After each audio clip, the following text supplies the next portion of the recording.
तो साथियों, एक बार फिर से स्वागत है आपका मार्केट डिकोड बाय आरबी पर।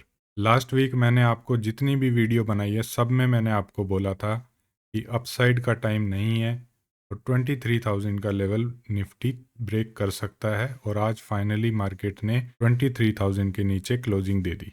मार्केट में लगातार प्रेशर बना हुआ है। लास्ट 6 मंथ से एफआईआईज लगातार सेलिंग करते आ रहे हैं और अब रिटेलर भी अपना पेशेंस खो चुके हैं। रिटेलर भी अपना पोर्टफोलियो स्क्वायर ऑफ करते जा रहे हैं और इसी वजह से मार्केट में सेलिंग का प्रेशर बहुत ज़्यादा देखने को मिल रहा है।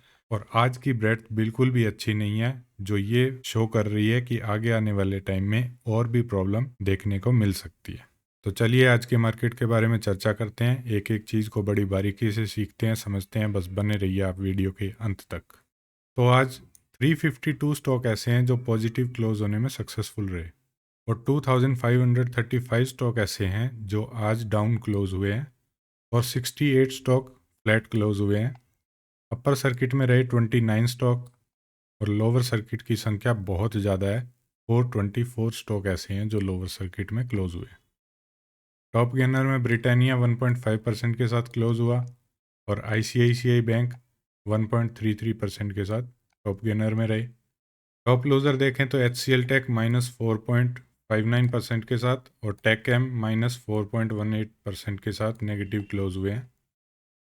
निफ्टी ने अपना 23,000 का इम्पोर्टेंट सपोर्ट ब्रेक किया और 263 पॉइंट डाउन में क्लोजिंग दी, जो कि हो जाता है -1.14%। निफ्टी बैंक -300 डाउन क्लोज हुआ, जो कि हो जाता है 0.63%। और देखा जाए तो निफ्टी के कंपेयर में बैंक निफ्टी आज ज़्यादा स्ट्रॉन्ग था। तो चलिए अब निफ्टी और बैंक निफ्टी के लेवल देख लेते हैं कि कल कैसे ट्रेड किया जाए निफ्टी और बैंक निफ्टी को। निफ्टी में हमने लास्ट टाइम डिस्कशन किया था कि यहाँ पे अगर रेंज में ओपन होती है निफ्टी और ये लो ब्रेक करती है तो फर्स्ट टारगेट आपको ये देखने को मिलेगा, सेकंड टारगेट आपके लिए ये होगा। पर ये गैप डाउन ओपन हुई तो यहाँ पे कोई ट्रेड नहीं बनता था। उसके बाद इसने एक बार रिकवरी करने की कोशिश करी। ये जो लेवल मैंने आपको दिया था 22,974 का, इसी रेंज पे इसने 30 से 40 मिनट टाइम पास किया। ये बियरिश कैंडल है, आपको दिख रही है, सेम ऐसी ही आपको यहाँ पे मिली थी। और उसके बाद इसने कंफर्मेशन के लिए दोबारा एक और कैंडल बनाई थी बियरिश, ये वाली, और यहाँ से मार्केट डाउन आई। तो सेम आपको ये जो रेजिस्टेंस था, इसी रेजिस्टेंस पे आपको ये कैंडल मिली। तो इस कैंडल के हाई के ऊपर आप अपना स्टॉप लॉस लगा के एंट्री ले सकते थे और आपने देखा होगा कि सिर्फ 15 मिनट में आपको 100 से 150 पॉइंट की मूवमेंट मिली। उसके बाद एक बार निफ्टी ने ऊपर जाने की कोशिश की और यहाँ से फिर सेलर हावी हो गए और मार्केट को नीचे ले आए। और जो हमारा फर्स्ट टारगेट था 22,800 का, एग्जैक्ट इसी लेवल को मार्केट ने टच किया और इसके ऊपर क्लोजिंग दे दी।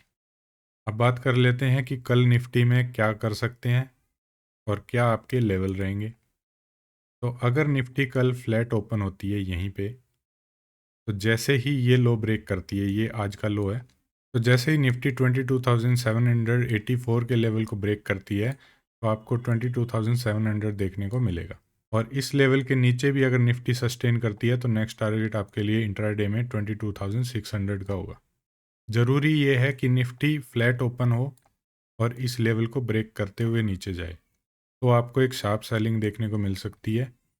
पर अगर निफ्टी गैप डाउन ओपन हुई तो आज की तरह ही एक बार आपको रिवर्सल का चांस देखने को मिल सकता है। हो सकता है रिवर्स होके निफ्टी इस लेवल पे आए और यहाँ कुछ बियरिश कैंडल बनाए तो आप सेलिंग देख सकते हो। अपसाइड के लिए मैं इंटरेस्टेड नहीं हूँ। अपसाइड में जब तक ये लेवल ब्रेक नहीं करती निफ्टी, तब तक आप अपसाइड मत देखिएगा जो आज का हाई है। और अगर आपको इस लेवल पे यहाँ या इस लेवल पे कहीं पे भी आपको एक बियरिश कैंडल दिखे तो इसी के हाई के स्टॉप लॉस के साथ आप डाउन साइड देख सकते हैं।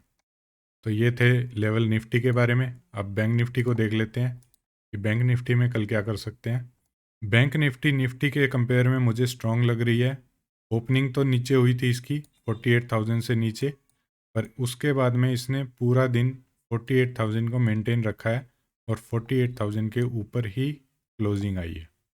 मैंने आपको ये रेंज दी थी और मैंने बोला था कि अगर बैंक निफ्टी यहाँ ओपन होके नीचे आती है तो पहला टारगेट आपका 48,000 होगा। उसके बाद में 48,000 से लेके 47,900 ये रेंज है। इस रेंज में हो सकता है कि निफ्टी आपको ट्रैप करे कुछ लोग होते हैं जिनमें पेशेंस नहीं होता, वो 48,000 के ब्रेक होते ही डाउन साइड की एंट्री ले लेते हैं और बैंक निफ्टी उनको यहाँ पे ट्रैप कर देती है और वापस से यहाँ से रिवर्स हो जाती है। तो इसीलिए मैंने ये रेंज बनाई थी कि इस रेंज में आपको कुछ नहीं करना है। और देखिए सुबह ओपन होते ही बैंक निफ्टी इस रेंज के ऊपर आ गई और इसी रेंज के पास इसने टाइम पास किया। तो अब देख लेते हैं कि कल क्या कर सकते हैं बैंक निफ्टी में। तो बैंक निफ्टी में कल अगर अपसाइड आपको देखना है तो इस हाई के ऊपर देखना आप 48,325 जो आज का हाई है इसके ऊपर। अगर इसके ऊपर बैंक निफ्टी जाता है तो आपको 48,500 देखने को मिल सकता है। उसके बाद में नेक्स्ट टारगेट आपको 48,800 देखने को मिलेगा। और अपसाइड में अपनी पोजीशन अगर मार्केट जाता भी है तो हल्की रखना, क्योंकि कहीं से भी सेलर आ सकते हैं, क्योंकि मार्केट का ट्रेंड डाउन साइड का है। अब अगर बैंक निफ्टी फ्लैट ओपन होती है और ये जो आज का लो है ना, इस लो को ब्रेक करती है, तो आपको फर्स्ट टारगेट जो है वो 47,500 का मिलेगा। और यहाँ पे आपको पैनिक सेलिंग देखने को मिल सकती है, क्योंकि बैंक निफ्टी ने आज ट्रेंड को होल्ड किया है। तो अगर ये इस लो को ब्रेक करती है तो आपको शार्प फॉल देखने को मिल सकता है 300 400 500 पॉइंट का, और बैंक निफ्टी आपको 47,500 आती हुई दिखाई देगी। गैप डाउन ओपन होती है बैंक निफ्टी यहाँ कहीं, तो आप वेट करिएगा। हो सकता है एक बार रिवर्सल आए और इसी लेवल पे आपको कोई रिजेक्शन कैंडल दिखे, शूटिंग स्टार कैंडल दिखे, या बियरिश एंगल्फिंग कैंडल दिखे, कुछ ऐसा बियरिश पैटर्न दिखे आपको, तो आप इसके हाई के ऊपर का स्टॉप लॉस लगा के इसको डाउन साइड के लिए देख सकते हैं। तो कल एक्सपायरी है सेंसेक्स की, तो सेंसेक्स का अगर चार्ट देखना है तो मैं वो भी आपको दिखा देता हूँ कि सेंसेक्स में हम एक्सपायरी में क्या कर सकते हैं। सेंसेक्स के लिए भी मेरे पास कुछ मैसेज आए थे कि सेंसेक्स के लेवल भी दिया करो, तो मैं आपके लिए आज सेंसेक्स का लेवल भी शेयर कर रहा हूँ। पर अगर आप इंटरेस्टेड हो और आप चाहते हो कि मैं सेंसेक्स के लेवल भी आपको निफ्टी बैंक निफ्टी की तरह डेली दूं, तो मुझे कमेंट में ज़रूर बताइएगा। अगर कमेंट आते हैं और मेरे सब्सक्राइबर इंटरेस्टेड होंगे तो मैं सेंसेक्स के लेवल भी आपको डेली दूंगा। तो सेंसेक्स की कल एक्सपायरी है और आज सेंसेक्स ने क्या किया कि गैप डाउन ओपन होने के बाद एक बार रिकवरी करने की कोशिश की और 75,900 के लेवल से रिवर्स हो गया। उसके बाद इसने लो बनाया 75,266 का।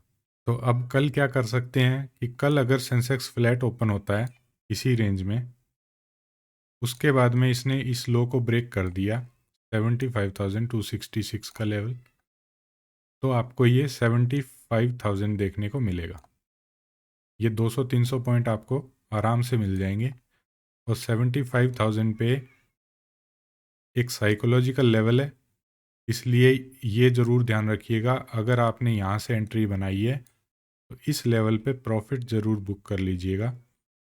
पर हो सकता है कि 75,000 को ब्रेक करने के बाद आपको ये शो करे कि सेंसेक्स डाउन जा रहा है, पर यह आपको बैंक निफ्टी की तरह इस 100 पॉइंट की रेंज में ट्रैप कर सकता है। तो यहाँ पे अपनी पोजीशन को ज़रूर स्क्वायर ऑफ कर लीजिएगा अगर आपने यहाँ पे एंट्री बनाई।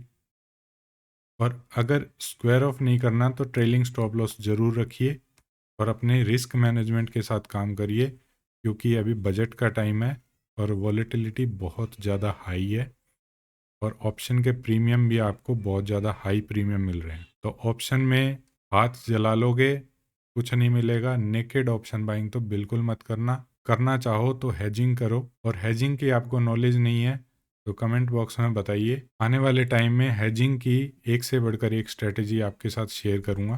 तो अब अगर आप अपसाइड देखना चाहो तो अपसाइड के लिए मैं इंटरेस्टेड तो नहीं हूँ, पर अगर इस रेंज में कुछ टाइम बिता के ये 75,711 के लेवल, ये वाला लेवल है ना, इस लेवल को अगर ब्रेक करता है तो आपको 75,900 देखने को मिलेगा। ये 200 पॉइंट आपको मिल जाएंगे। ज़्यादा बड़ा टारगेट अपसाइड में मत देखिए, ट्रेंड डाउन है और सेलर हावी है और पूरा मार्केट सेलर के हाथ में है। एफआईआईज लगातार सेल कर रहे हैं और अब रिटेलर भी पैनिक में आ चुके हैं। कल सेंसेक्स की एक्सपायरी है, तो अगर इस रेंज के बाद में ब्रेक होके यहाँ पे 75,000 के आसपास सेंसेक्स रुकता है और यहाँ एक रेंज बना के, ऐसे कुछ रेंज बना के अगर उस रेंज का ब्रेकआउट देता है अपर साइड में, तो आपको एक शार्प मूव अपसाइड में देखने को मिलेगा, क्योंकि इंट्राडे में जितने लोग सेलिंग की साइड में पोजीशन बना के बैठे थे वो अपनी पोजीशन स्क्वायर ऑफ करेंगे। और वो स्क्वायर ऑफ करेंगे तो एक शार्प मूव आपको अपसाइड में आता हुआ दिखेगा। और सेम चीज़ डाउन साइड के लिए है। अगर डाउन साइड में आने के बाद में यहाँ पे एक रेंज बनाता है सेंसेक्स और सेकंड सेशन में 75,000 के लेवल को ब्रेक करता है, तो आपको यहाँ पे भी एक शार्प डाउनफॉल देखने को मिलेगा और आपका नेक्स्ट टारगेट हो सकता है 74,700 का। तो ये थे निफ्टी, बैंक निफ्टी और सेंसेक्स के लिए कल के लेवल। तो दोस्तों, मार्केट के गिरने से पैनिक मत होइए। इस वक्त अपने इमोशंस को साइड में रखकर सही रिसर्च करो और लॉन्ग टर्म के लिए सोचो। रिमेंबर, मार्केट हमेशा उन्हीं लोगों को रिवॉर्ड करता है जो मार्केट पे भरोसा रखते हैं और स्ट्रेटेजी के साथ काम करते हैं। इसी के साथ अगर वीडियो अच्छी लग रही हो तो लाइक करें, अपनी फैमिली में अपने फ्रेंड्स के साथ शेयर करें और सब्सक्राइब करना ना भूलें और बेल आइकन ज़रूर दबा लीजिएगा, क्योंकि अगर बेल आइकन नहीं दबाओगे तो आपको मेरी वीडियो की नोटिफिकेशन नहीं मिलेगी। तो समाप्त करते हैं आज की वीडियो को और मिलते हैं नेक्स्ट वीडियो में। धन्यवाद।